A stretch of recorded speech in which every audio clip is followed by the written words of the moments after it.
کم از کم 2 گھنٹے روزانہ تیز رفتاری سے چلنا بقائے صحت کا بہترین راز ہے۔ ناجائز سائل سے ترقی کرنے کا قصد ہرگز نہ کرو۔ دیکھو، پہاڑ پر چڑھنا اور اترنا دونوں خطرناک ہیں۔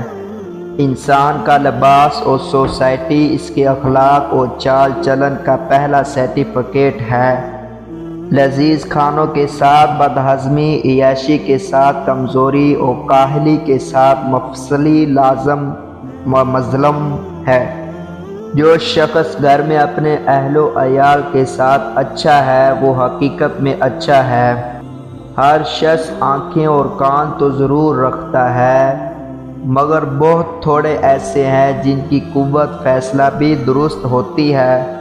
والدین کی خوشنودی دنیا میں باعث دولت و آخرت میں باعث نجات ہے۔ فتح انہی کے ہاتھ میں آتی ہے جو ہار ماننے سے انکار کر دیتے ہیں۔ سب سے زیادہ سخت گناہ وہ ہے جسے کرنے والا اسے معمولی سمجھے۔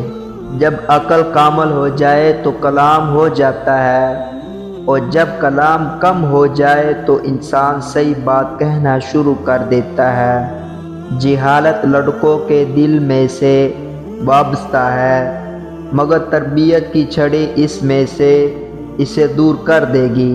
تیرا نفس تجھ سے ہی وہی کام کرائے گا جس کے ساتھ تو نے اس سے مانوس بنایا ہے۔ بہت بڑا جہاد یہ ہے کہ انصاف کی بات ظالم حاکم کے روبرو کہہ دی جائے۔ 5 باتیں وقوفی کی علامت ہے۔ پہلا، جاہلوں کو مونس و غم ساز کرنا، عقل مندوں سے پرواز کرنا۔ نمبر 3، عورت کو ہمراز کرنا۔ نمبر 4، دوسروں کی کمائی پر ناز کرنا۔ نمبر 5، بدتمیز کو ممتاز کرنا۔